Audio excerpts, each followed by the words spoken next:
I thank the Lord for bringing us here tonight for this special and great cause that He has called us tonight. Research shows children are among the most vulnerable during a disaster. Children and youth in the Democratic Republic of the Congo are experiencing extreme trauma. As we know, Congo has suffered many years of war and armed conflict, affecting the entire population, particularly children. Since I was born, I have heard about war in my country. The ongoing rebel threats and attacks, population displacement, abuse, domestic violence, and food insecurity in Congo affect children. Children are experiencing violence directly and are witnessing the destruction and loss of lives. Children are experiencing the prolonged conflict exposes them to physical and psychological trauma. Some children are even recruited as child soldiers. The ongoing conflict has disrupted agricultural activities, further limiting access to nutritious food, particularly for children who are displaced. Many children in Congo are experiencing food insecurity and malnutrition. As we know, malnutrition not only hampers physical growth, but also affects children's ability to learn and develop properly. Many schools are damaged and destroyed, and conflict often makes it unsafe for children to go to class, depriving them for a vital opportunity for learning and being equipped for a better future.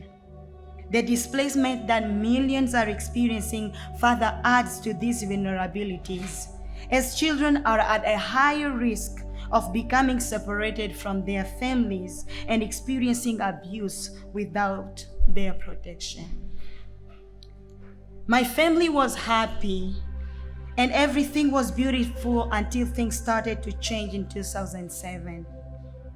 One night in 2007, after my dad got a good job to support the family, bandits came to kill him. My dad was shot along with my elder brother and my elder sister. My dad and my brother survived, but my sister passed away. It was so hard to understand. We were traumatized.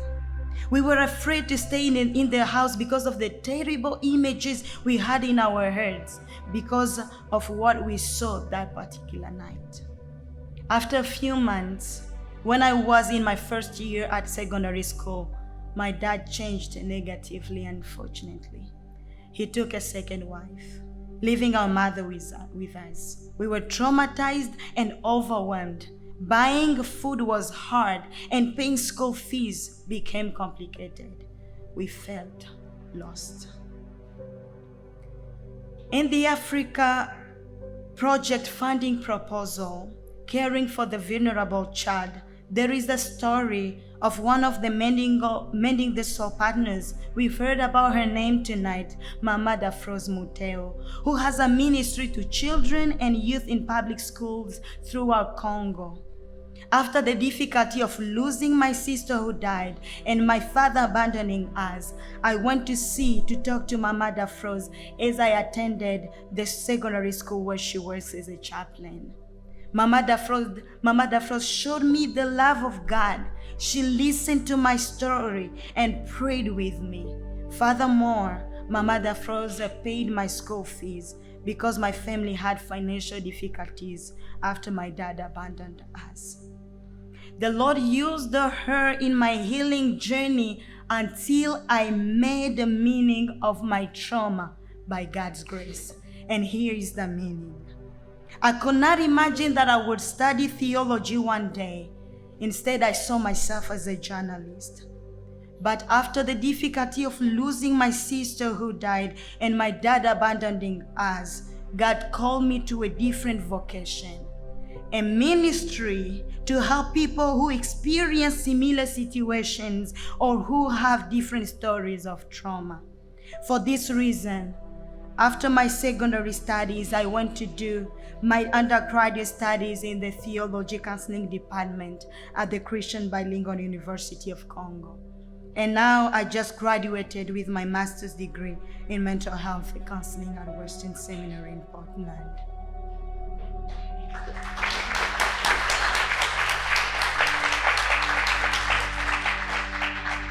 Thank you.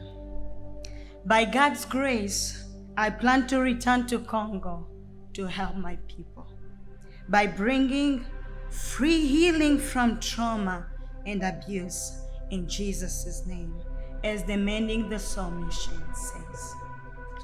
By God's grace, Mending the Soul ministry is making a visible difference in the darkest places. As you hear what is happening in Congo, Congolese children are among the most traumatized in the world and need a contextualized Christian healing resources for healing, restoration, and breaking the cycle of abuse and violence. These children are leaders of tomorrow. Among them, there are pastors, presidents, business people, accountants, counselors, evangelists, and the list goes on.